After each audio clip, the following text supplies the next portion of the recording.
A economia está em trajetória de crescimento e tem hoje não só uma balança comercial, como também uma arrecadação positiva, segundo o Ministério da Economia.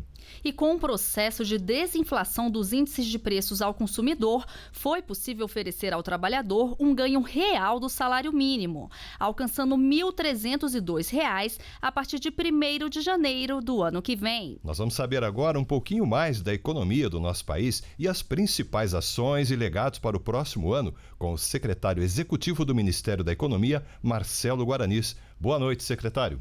Boa noite, Roberto. Boa noite, Carol. Boa noite, prazer secretário. estar aqui. O Brasil deve fechar o ano com um superávit primário equivalente a 0,4% do Produto Interno Bruto, que é a soma de todas as riquezas do país. O primeiro resultado positivo desde 2013. O que esse número representa para o cidadão, secretário? Bom, Roberto, esse número para a gente é extremamente importante, né? A gente fechar esse ano, fechar o governo com superávit. Superávit significa que eu estou arrecadando mais do que eu estou gastando. Isso demonstra uma estratégia muito acertada do governo federal, do Ministério da Economia, desde o começo. Nós, no Ministério da Economia, tivemos desde o início, com o ministro Paulo Guedes, duas grandes estratégias. A primeira é melhorar o gasto público. A gente gasta dinheiro público demais no país, dinheiro do povo, a gente arrecada imposto e gasta, e não necessariamente melhora a vida do cidadão. E esses gastos têm sido crescentes nos últimos anos, né? Cada vez mais se gasta mais. Além disso, a gente tem um ambiente de negócios muito travado, onde as pessoas vão criar empresas, empregos, é muito travado, a gente tem muita burocracia, muita regulação, é difícil fazer negócio no país. Então a estratégia desde o início foi melhorar o gasto e melhorar o ambiente de negócio. Por isso, nós criamos o Ministério da Economia, para você ter todas as ferramentas necessárias para lidar com isso, para mudar o país. Então, qual o objetivo principal disso? Gerar mais emprego, gerar mais renda. Do lado da melhoria do gasto, a gente desde o primeiro instante se preocupou muito, fazer a reforma da Previdência, para gerar uma grande economia por muito tempo, podendo liberar recursos para se gastar com outras coisas. Fizemos durante esse tempo toda uma reforma fiscal, melhorar a forma de gastar o recurso público e fizemos grandes privatizações, por exemplo. Tudo que eu gaste dinheiro e não precise, não dê um benefício bom para o povo, a ordem era a gente segurar, voltar esse recurso para aquilo que a população precisa. No lado da melhoria do ambiente de negócios, nós desburocratizamos, desregulamos, fizemos um processo de melhoria de marcos regulatórios como saneamento, energia elétrica, gás, para permitir que tenha mais investimento. Quem quiser investir, possa investir no país. Várias leis menores, lei da liberdade econômica, lei para melhoria do ambiente de negócios que nós criamos para poder, de novo, destravar o investimento, poder gerar mais emprego, mais renda. E aí a gente fez uma coisa que eu que estou há 20 anos no Ministério da Economia nunca tinha visto dessa dimensão. Reduzimos impostos. Reduzimos o IPI em 35%, reduzimos o imposto de importação em 20% para grande parte dos produtos da economia. Então, nós reduzimos imposto e, mesmo assim, arrecadamos mais. Isso significa que a economia está crescendo. A economia está crescendo porque o setor produtivo está crescendo, o setor financeiro está crescendo, o mercado de trabalho está crescendo. Esse resultado é excelente, porque a gente consegue melhorar a vida do cidadão, gerar mais emprego, mais renda, sem cobrar mais imposto. Na verdade, cobrando menos imposto. Além disso, o superávit significa que eu estou melhorando a confiança do país. O país está devendo, pode dever menos, ele mostra que ele consegue pagar, receber mais do que suas despesas, a situação dele de pagador é melhor. Eu reduzo juros também, isso também melhora a vida do povo, melhora a vida do empresário que precisa investir, melhora a vida do cidadão que precisa pegar dinheiro emprestado. De novo, quem investindo mais, gerando mais emprego, eu estou melhorando a renda da população. Então o superávit é um impacto muito bom para a população inteira, demonstrando que o país está na trajetória correta para o caminho da prosperidade. Secretário, com a pandemia, o governo teve um gasto extraordinário de cerca de 700 bilhões de reais. Esse dinheiro foi usado para reforçar saúde, empregos. Qual o impacto que isso teve na nossa economia? Bom, a pandemia foi um momento mais difícil, né, da nossa economia, da nossa vida recente, da história recente do país. O papel do Ministério da Economia foi tentar minimizar os impactos dessa pandemia do ponto de vista econômico, né? Sabíamos que as pessoas em casa, com medo de trabalhar, sem poder ir ao seu local de trabalho, iam ter dificuldade de ter seu dinheiro, seu sustento. Ao mesmo tempo, as empresas, diante da incerteza de quanto tempo ficariam fechadas, poderiam desempregar as pessoas, né? Você não sabe quanto tempo você vai conseguir manter, você acaba desempregando. Então, nos preocupamos com isso desde o primeiro instante. Fizemos uma grande força-tarefa com todos esses instrumentos que o Ministério da Economia nos permite ter para preparar medidas para diminuir os impactos na vida do cidadão. Então, o primeiro pacote é um amparo aos vulneráveis. População informal, aquela população que não tem carteira assinada, não tinha seguro-desemprego, como eles iam ganhar seu recurso? Daí veio o auxílio emergencial, programa enorme, em que a gente consegue distribuir 350 bilhões de reais para mais de 60 milhões de pessoas. Isso é impressionante, é um dos maiores programas do mundo de distribuição de renda. E com efetividade, fizemos isso em 2 meses no meio da pandemia. Os Estados Unidos demorou 6 meses para poder conseguir transferir cheque para a população. Segundo pacote, o benefício emergencial de emprego e renda. A gente permitiu a flexibilização dos contratos de trabalho e o governo pagava uma parte do salário que as empresas tivessem que pagar menos. Isso manteve as pessoas empregadas, gente. A empresa, diante da incerteza, não precisou demitir as pessoas. Manteve a pessoa trabalhando. Ainda que trabalhando menos e menos horas, gastou menos, porque pagava menos salário, e o governo contribuiu com uma parte do salário. Então, as pessoas mantiveram seu emprego. Então, primeiro conjunto de medidas, amparo aos vulneráveis. Segundo conjunto de medidas, manutenção de emprego.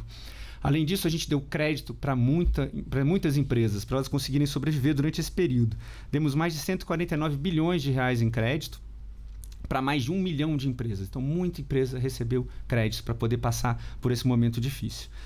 E, por fim, a última parte, recursos para o combate da pandemia. Nós destinamos muitos recursos para as instituições federais que precisavam de dinheiro, 102 bilhões no governo federal, 60 bilhões para os estados e municípios, 15 milhões de compensação para as perdas que os estados e municípios tinham nos fundos e mais de 37 bilhões de suspensão do pagamento das dívidas dos estados. Isso totaliza o total e que você nos falou, né? Muito recurso foi dado para evitar os efeitos nocivos econômicos da pandemia, mantendo a população com condição de se sustentar durante aquele período. Certo. Aí, passada a pandemia, o governo falou que o Brasil apresentava uma retomada do crescimento em V, não é? O que significa isso, secretário? Significa o seguinte, a gente estava numa trajetória de crescimento durante o primeiro semestre, né, de 2020, todo para, a economia para, então o crescimento cai completamente, né? A economia tem um decréscimo, uma redução grande. Mas logo depois, com esse conjunto de medidas, a gente consegue voltar para o mesmo patamar do PIB que nós tínhamos antes da pandemia. Então, caímos e subimos novamente. Por isso o V, por isso chamamos IV. E essas medidas foram responsáveis por isso, exatamente por isso. Os estados, quando começaram a permitir que as pessoas voltassem às atividades econômicas, muita gente conseguiu voltar para sua empresa, né? Teve desemprego, obviamente, porque foi uma situação atípica no mundo inteiro, mas o desemprego foi muito reduzido por conta do benefício emergencial de emprego, por exemplo. As empresas que tinham as pessoas contratadas deixaram as pessoas em casa durante a pandemia e essas pessoas voltaram. Então, a pessoa não precisava ser retreinada, não precisava começar de novo numa empresa, você não precisa contratar pessoas novas. Aquela pessoa que já trabalhava no local voltou a trabalhar. Isso faz com que a atividade econômica volte ao mesmo patamar, diferente também do que a gente viu no resto do mundo. O resto do mundo, no final do ano passado, transporte aéreo, por exemplo, teve problemas seríssimos, porque as pessoas que tinham sido treinadas para trabalhar no transporte aéreo foram demitidas na pandemia. Então, quando voltaram, precisavam ser treinadas de novo, certificadas. O transporte aéreo na Europa, por exemplo, não conseguiu suportar. No Brasil, a gente não teve esse problema. O nosso crescimento conseguiu ser em V, porque conseguimos manter o nível da atividade econômica funcionando. Secretário, alguma das medidas tomadas pelo governo promoveram um impacto direto para o cidadão, como é o caso de quando foi zerada a cobrança de tributos federais sobre os combustíveis e também a redução no imposto sobre produtos industrializados, o IPI. Como essa e outras iniciativas foi possível para promover a queda do preço nas bombas? Perfeito. É uma grande preocupação que nós tivemos pós-Covid, né? Já tinha um processo de inflação no mundo inteiro, muito dinheiro na economia, várias medidas, várias quebras das cadeias produtivas geraram aumento dos preços de vários produtos. E aí veio a guerra na Ucrânia, que impacta muito o preço do combustível, né? No mundo inteiro também. Todo mundo passou a enfrentar um preço de combustível muito mais caro. Então, nós tivemos que tomar medidas rápidas também. O que fazer para diminuir esses impactos?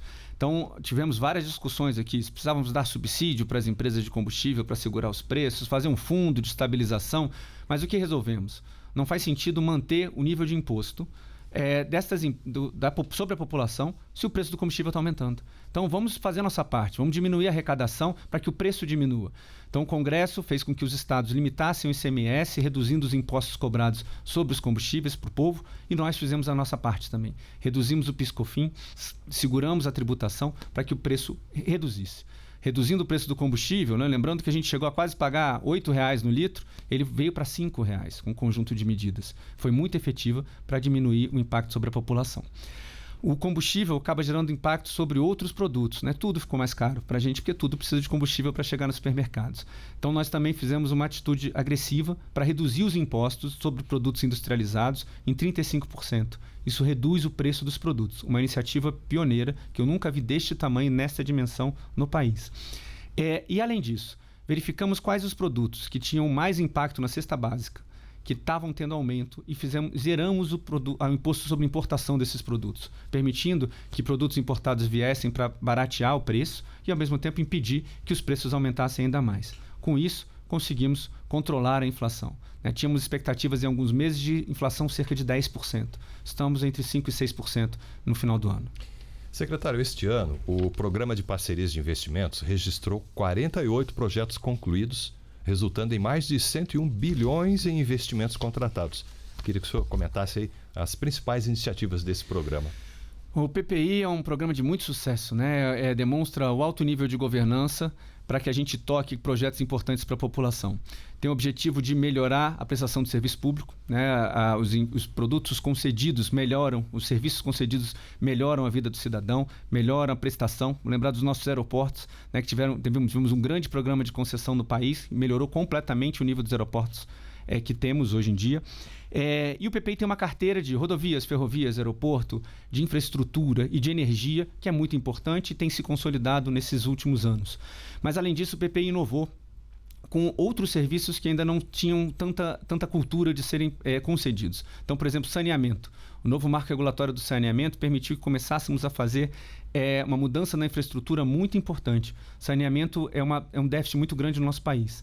Então, nós temos 50% da população que não tem acesso a saneamento básico. Isso é um problema até de saúde. Então, com a privatização do saneamento, com a concessão do saneamento, temos visto esses indicadores melhorando.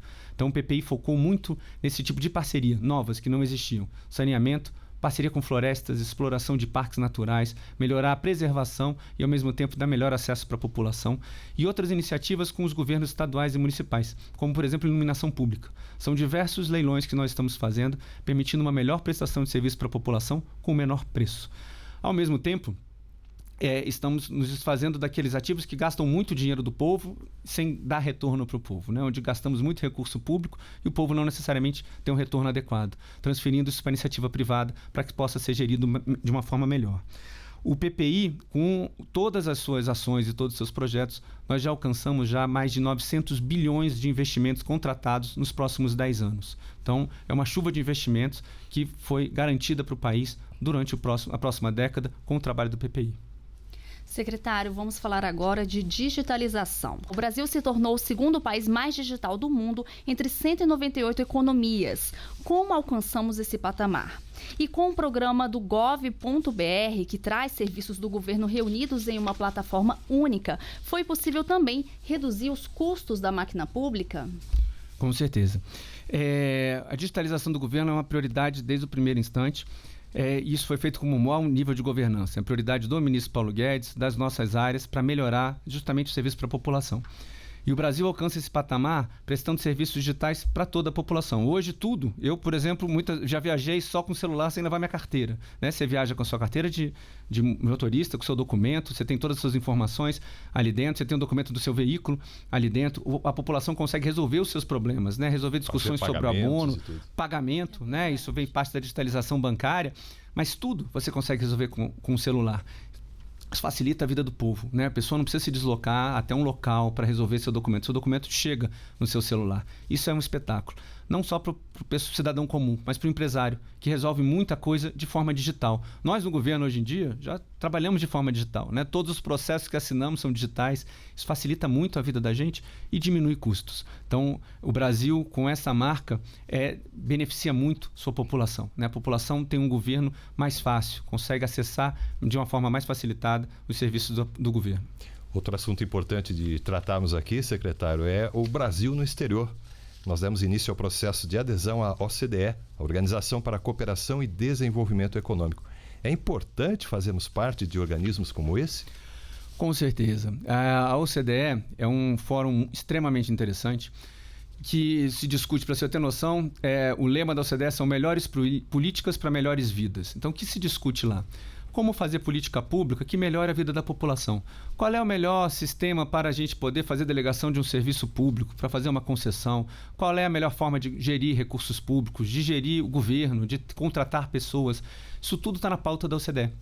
Nós somos o país não membro da OCDE com a maior participação estratégica na OCDE e maior participação nos diversos comitês. Nós já éramos isso. Até 2017, nós já fazíamos parte de 25 comitês, tínhamos parte de 35 instrumentos dos 250 que a OCDE tem. O que nós fizemos neste governo foi aumentar essa aproximação. Então, o Brasil decidiu se tornar membro. E aí teve o sinal verde da OCDE para começar esse processo. Com isso, nós já passamos de 35 instrumentos para 110 instrumentos hoje. Nós estamos aderindo em coisas muito importantes da OCDE. Por exemplo, a liberalização do mercado de capitais. Facilitar que investimentos entrem no país, que investimentos sejam alocados no país, é uma medida extremamente importante para melhorar o crescimento, o emprego e a renda. Uma outra medida que avançou bastante é o nosso sistema tributário. Nós estamos fechando agora uma medida sobre preços de transferência. É algo muito importante para as empresas multinacionais que investem no Brasil, que nos pedem há anos para a gente resolver essa situação.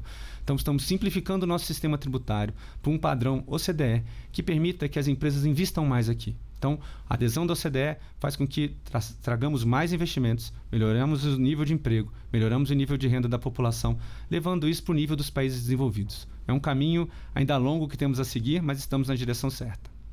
Secretário, com o Pix, o Open Bank, podemos dizer que a população está ainda mais inserida no sistema financeiro? E por que isso é importante? Acessar o sistema financeiro não é uma coisa fácil, né? Você tem que ir ao banco, você tem uma burocracia, tem que levar documento. A digitalização disso permite que a população esteja parte do sistema financeiro de uma forma muito mais fácil. Hoje em dia a gente faz tudo com Pix, né? A gente paga, te dá esmola no sinal de trânsito com Pix. A gente paga os serviços com Pix, a gente paga as pessoas que prestam serviço um para o outro, né? Cabeleireiro, diarista, isso tudo é feito com Pix. Antigamente era no dinheiro. Como é que a pessoa mantém isso no banco? A pessoa tendo seu dinheiro no banco permite que ela invista, que ela pegue um empréstimo, que ela tenha acesso ao serviço bancário que melhora a vida dela. Uma costureira que está bancarizada consegue pegar um crédito para comprar uma máquina melhor e gerar mais renda, melhorar a vida dela. Esse é o grande objetivo aqui. E as medidas que o Banco Central tem feito junto do Ministério da Economia são justamente para aumentar a concorrência bancária e aumentar a inserção da população dentro do sistema bancário. A pandemia, isso foi um efeito colateral da pandemia que bancarizou muita gente. O fato de pagarmos auxílio emergencial através do sistema digital, através do celular, através dos aplicativos, permitiu que muita gente se bancarizasse. A gente inseriu uma parte da população muito grande no sistema bancário. Isso permite que a pessoa faça mais parte da nossa economia e tenha mais oportunidades de crescimento. Nós conversamos com o secretário executivo do Ministério da Economia, Marcelo Guaranis. Secretário, muito obrigado pela sua participação aqui na Voz do Brasil. Muito obrigado, Roberto. Muito obrigado, Carol. Foi um prazer enorme estar aqui com vocês. Seguimos à disposição e uma boa noite a todos. Boa noite. Obrigada.